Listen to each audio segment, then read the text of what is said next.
Elle a été pendant 2 ans la petite souris. Désormais la voilà propulsée sur le devant de la scène.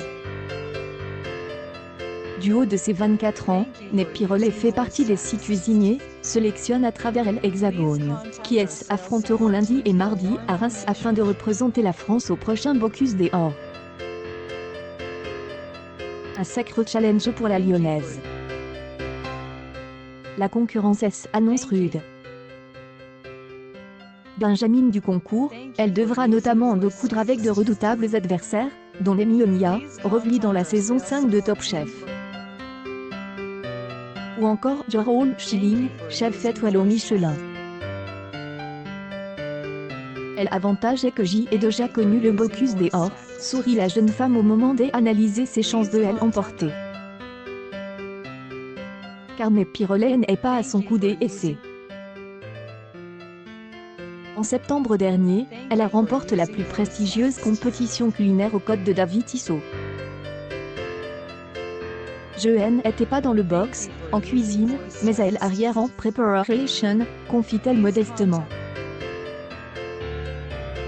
Son rôle dans l'équipe francaise a pourtant été essentiel, celui de petite souris, noter tout ce qu'il pouvait manquer, mettre au point les recettes imaginées par le futur vainqueur, repérer le moindre grain de sable susceptible d'enrayer la machine le jour J. À ce stade-là de la compétition, chaque détail compte, chaque seconde aussi, explique-t-elle. Un ustensile au mauvais endroit, des ingrédients mal taillés ou une pesée oubliée peuvent avoir des conséquences lors de la finale. Dans ces 2 dernières années de preparation, je me suis demandé ce que j'y allais faire après le Bocuse d'Or 2021. Est arrêté du jour au lendemain, confie la cuisinière. Consciente de ne pas avoir encore vu tous les aspects du concours, Ned décide rapidement de tenter sa chance en passant cette fois de l'autre côte de la Bavière. Depuis, le rythme est effréné. Le arrête jamais. Instant, tout ne rentre pas dans le délai imparti, rigole-t-elle à quelques jours du concours. Mardi, la jeune femme aura 4 heures pour décliner 3 ingrédients, le brochet, la laitue et l'oignon, en 2 flacons, des amuse-bouches et un plateau. En attendant, elle bioche sans relâche derrière ses fourneaux, conseillée en cela par son mentor David Tissot avec lequel elle travaille depuis 4 ans. Il a été un de mes formateurs à l'Institut Paul Bocuse, révèle-t-elle. J fait partie des premiers étudiants qu'il a encadré dans le restaurant des applications saison. En 2017, J fait mon stage de 3e année dans son établissement. Avait envoyé un mois en immersion pour donner un coup de main à l'équipe des États-Unis au Bocuse d'Or. Les Américains remporteront cette année-là le concours. Coïncidence? Non, c'est le facteur Tissot, répond en rigolant la cuisinière. Mais c'est ce qu'elle attend en termes de pression.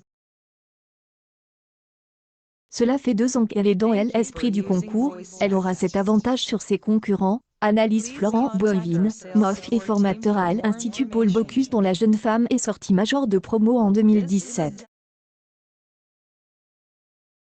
Cuisine du Centre des Excellences, elle étudiante à laisse une très bonne impression. Était une étudiante déjà brillante et c'est la raison pour laquelle elle en est là aujourd'hui. Se souvient Florent Boivin. Dans un premier temps, elle semblait en retrait, elle pouvait paraître discrète mais non. En réalité, elle analysait tout, elle réfléchissait sur comment faire pour bien faire et elle pigeait trop vite. Le peu mais quand elle le fait, c'est toujours trop réfléchi et pointu.